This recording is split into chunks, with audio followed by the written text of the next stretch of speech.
Tu sais ce que c'est, sourire. Pas sourire parce que tu es heureux. Sourire parce que c'est plus simple. Parce que si tu ne souris pas, les gens posent des questions. Et répondre à ces questions, c'est encore plus épuisant que de porter la douleur seule. Alors tu souris. Tu dis ça va avant même qu'on te pose la question.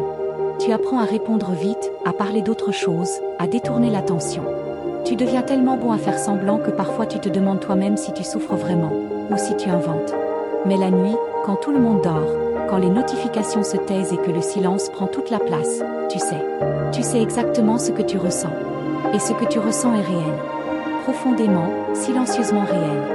Il y a des douleurs qui ne saignent pas. Des blessures qu'on ne peut pas montrer. Des cicatrices qui ne sont pas sur la peau mais dans quelque chose de beaucoup plus profond. Dans la façon dont tu regardes les gens rire autour de toi en te sentant ailleurs. Dans la façon dont tu t'assis dans une pièce pleine de monde et tu te sens complètement seul. Dans la façon dont tu rentres chez toi le soir, tu fermes la porte, et tu laisses enfin tomber le masque. Personne ne voit ça. Personne ne voit ce moment précis où tu redeviens toi-même. Ce moment où la fatigue de faire semblant te tombe dessus d'un seul coup, comme un poids que tu portais depuis des heures sans même t'en rendre compte. Et le plus étrange, c'est que tu ne leur en veux même pas vraiment. Les gens autour de toi ne sont pas mauvais. Ils sont juste occupés. Occupés par leur propre vie, leur propre douleur, leur propre silence. Et toi, tu as appris à ne pas déranger. Tu as appris que ta douleur ne devait pas prendre trop de place. Alors elle prend de la place ailleurs. À l'intérieur. Ça va ? 2 mots. Une question que les gens posent sans vraiment attendre la réponse. Une question qui est devenue une formule, comme bonjour, comme bonne journée. Une politesse. Pas une invitation à la vérité. Et toi, tu le sais. Tu le sens dans leur ton, dans leur regard déjà tourné vers autre chose. Alors tu réponds. Oui, ça va. Parfois tu ajoutes un peu fatigué pour que ça sonne crédible. Et la conversation passe à autre chose. Mais si quelqu'un t'avait vraiment demandé, si quelqu'un s'était arrêté, t'avait regardé dans les yeux et avait dit « Non, vraiment. Comment tu vas ?» Qu'est-ce que tu aurais répondu? Peut-être que tu aurais dit que certains matins, te lever est un combat. Pas parce que tu es paresseux, mais parce que tu passes les premières minutes à chercher une raison valable de commencer la journée. Pas une grande raison. Juste quelque chose. N'importe quoi. Peut-être que tu aurais dit que tu te sens épuisé d'une façon que le sommeil ne répare pas. Que tu peux dormir 8 heures et te réveiller aussi vite qu'avant. Que cette fatigue-là, elle n'est pas dans les muscles. Elle est dans quelque chose de plus profond que tu n'arrives pas vraiment à nommer. Peut-être que tu aurais dit que tu te sens parfois transparent. Que les gens te regardent sans vraiment te voir. Que tu peux être dans une conversation, participer, rire, et en même temps avoir l'impression que personne dans cette pièce ne connaît vraiment qui tu es. Que si tu disparaissais demain, les gens seraient surpris, mais pas autant que tu devrais le mériter. Peut-être que tu aurais dit tout ça. Ou peut-être que tu n'aurais pas su par où commencer. Parce que cette douleur-là, elle n'a pas toujours un nom. Elle n'a pas toujours une forme claire. Elle est juste là, comme une présence constante, comme un fond sonore que tu n'arrives plus à éteindre. Mais tu n'as pas dit tout ça. Tu as dit ça va. Et la conversation est passée à autre chose. Il y a quelque chose que les gens qui souffrent en silence apprennent très tôt. Quelque chose qu'on ne leur enseigne pas vraiment, mais qu'ils absorbent, presque malgré eux. Ils apprennent à ne pas peser, à minimiser, à dire c'est rien quand c'est beaucoup, à commencer à parler de quelque chose qui les ronge, puis à s'arrêter au milieu d'une phrase en disant laisse tomber, c'est pas important. À sentir qu'ils prennent trop de place dès qu'ils expriment une émotion un peu lourde. Et ça vient de quelque part, ce réflexe. Peut-être que quelqu'un t'a dit un jour, d'une façon ou d'une autre, que tes émotions étaient trop intenses, trop fragiles, trop compliquées. Peut-être qu'on t'a fait comprendre que montrer ta douleur rendait les autres mal à l'aise. Que pleurer était une faiblesse. Que aller mal était quelque chose dont il fallait se remettre vite, discrètement, sans trop en parler. Alors tu t'es adapté. Tu as rangé tes émotions dans des tiroirs que tu n'ouvres plus. Tu as appris à gérer seul, à digérer seul, à souffrir seul. Et quelque part, tu es devenu très fort pour ça. Tellement fort que les gens ne voient plus la douleur. Ils voient quelqu'un qui gère. Quelqu'un de solide. Quelqu'un sur qui on peut compter. Et tu joues le jeu. Parce que c'est plus simple. Parce que c'est le rôle qu'on t'a assigné. Parce que si tu montres que tu ne vas pas bien, tu as peur de décevoir. Tu as peur qu'on te regarde différemment. Tu as peur qu'on ne comprenne pas. Qu'on minimise. Qu'on te dise allez, courage ou pense à ceux qui ont moins de chance que toi. Comme si la douleur se mesurait. Comme si tu n'avais le droit de souffrir qu'à partir d'un certain seuil. Alors tu continues à tout porter. Seul. En silence. À avec le sourire. Et personne ne voit le poids. Il y a peut-être eu un moment, un soir, avec quelqu'un en qui tu avais un peu confiance. Tu étais là, et pour une fois, quelque chose en toi voulait parler. Vraiment parler. Pas des banalités, pas de la surface. Du vrai. De cette chose que tu portes depuis trop longtemps, qui prend trop de place, qui t'épuise. Tu as ouvert la bouche. Tu as commencé quelque chose. Peut-être une phrase vague, un début, une amorce. Et l'autre personne a répondu quelque chose. Peut-être qu'elle a changé de sujet. Peut-être qu'elle a dit quelque chose de gentil mais à côté. Peut-être qu'elle regardait son téléphone. Et ce tout petit espace que tu avais ouvert, tu l'as refermé. Doucement. Sans bruit. Tu as souri, tu as dit autre chose, et en dedans tu t'es dit, c'était une mauvaise idée. Ce moment-là, il marque. Parce qu'il confirme quelque chose que tu essayais de ne pas croire, que ta douleur ne trouve pas vraiment de place.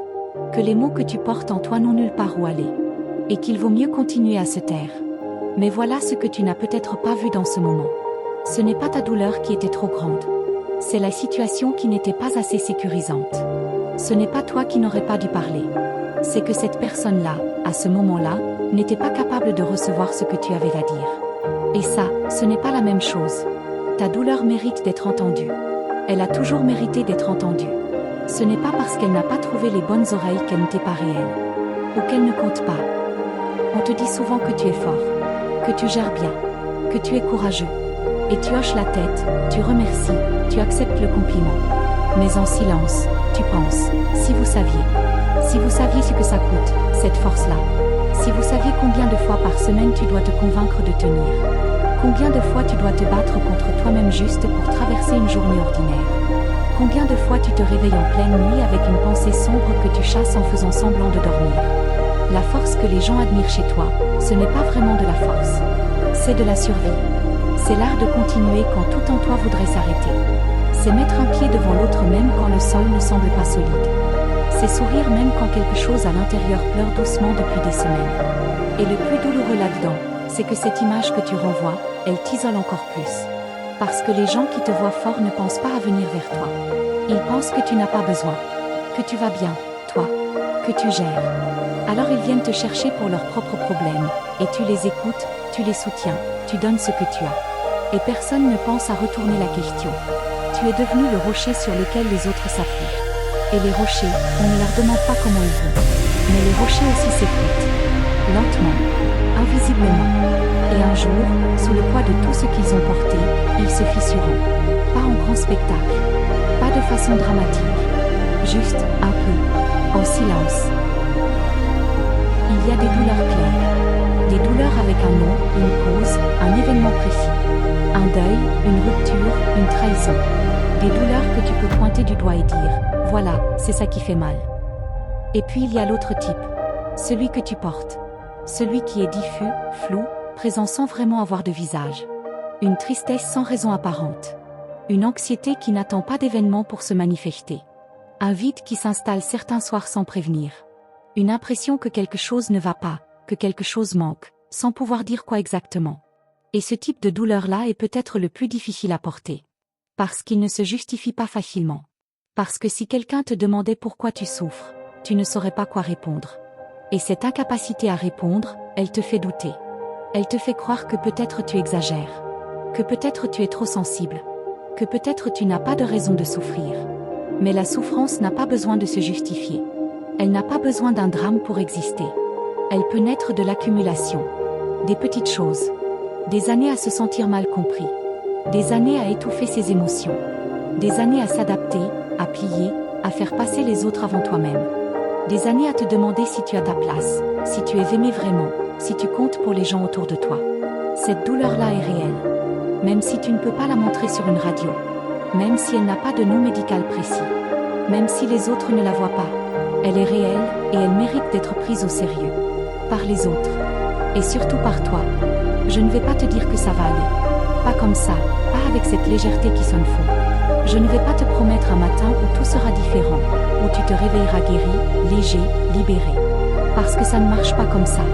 Et tu le sais. Ce que je peux te dire, c'est autre chose. Quelque chose de plus petit, et peut-être justement pour ça, de plus vrai. Ce que tu portes a un poids. Et ce poids, Tu le portes depuis trop longtemps, seul, sans le poser. La première chose qui change, ce n'est pas la disparition de la douleur. C'est le moment où tu décides de ne plus la porter seule dans l'ombre. Où tu commences à lui donner un espace. Où tu arrêtes de lui dire tais-toi et tu commences à lui dire je t'entends. Ça peut commencer par quelque chose de tout petit. Écrire. Juste écrire ce que tu ressens, sans filtre, sans chercher à bien formuler. Juste laisser les mots sortir sur une page qui ne te jugera pas. Ça peut commencer par chercher quelqu'un de professionnel à qui parler. Pas parce que tu es fou, pas parce que tu ne gères plus. Mais parce que tu mérites d'avoir un espace où ta douleur peut exister sans te faire sentir coupable de l'avoir. Ça peut commencer par commencer à te traiter avec la même douceur que tu offres aux autres. Tu es capable de tenir la main d'un ami qui souffre. Tu es capable d'écouter sans juger. Tu es capable de dire c'est normal de ne pas aller bien. Est-ce que tu es capable de te dire ça à toi-même? La reconstruction ne ressemble pas à une montagne qu'on gravit d'un seul élan. Elle ressemble plutôt à un chemin qu'on reprend chaque matin. Parfois on avance, parfois on recule, parfois on s'arrête et on reste là, sans bouger, parce qu'on n'a plus l'énergie. Et c'est permis aussi. Ce qui compte, c'est de ne plus te convaincre que ta douleur n'existe pas. Ce qui compte, c'est de ne plus la cacher par réflexe, de ne plus la minimiser parce que tu penses qu'elle dérange. Ce qui compte, c'est de commencer, doucement, à te permettre d'aller mal. Vraiment mal. Sans honte. Si tu as regardé jusqu'ici, c'est peut-être parce que quelque chose dans ces mots a ressonné. Parce qu'une phrase, une image, une pensée a touché quelque chose de vrai en toi. Et si c'est le cas, je veux que tu saches une chose. Tu n'es pas seul dans ça. Pas dans cette façon de sourire quand tu souffres. Pas dans cette fatigue de faire semblant. Pas dans ce sentiment d'être incompris même entouré de gens. Pas dans cette douleur sans nom qui s'installe sans crier gare. Pas dans ces nuits où tu te retrouves face à toi-même avec tout ce que tu n'as pas osé dire dans la journée. Tu n'es pas seul. Et tu n'es pas brisé. Tu es quelqu'un qui a appris à survivre d'une certaine façon. Quelqu'un qui a développé des armures pour traverser des choses que les autres ne voient pas. Quelqu'un qui porte beaucoup, peut-être trop, depuis peut-être trop longtemps. Mais les armures, même les plus solides, finissent par peser. Et il n'y a aucune honte à les poser. Il n'y a aucune honte à dire je n'en peux plus. Il n'y a aucune honte à chercher de l'aide, à parler, à pleurer, à admettre que tu souffres. Ce n'est pas de la faiblesse. C'est de l'honnêteté. C'est peut-être la chose la plus courageuse que tu puisses faire. Ta souffrance mérite d'être vue. Même si le monde ne l'a pas encore remarqué. Même si les gens autour de toi ne l'ont pas encore vue. Commence par toi. Commence par te regarder avec honnêteté et sans jugement. Et sache que quelque part, dans cette vidéo, quelqu'un a vu. Quelqu'un a compris. Et quelqu'un espère sincèrement que tu trouveras, à ton rythme, le chemin vers quelque chose de plus léger. Prends soin de toi.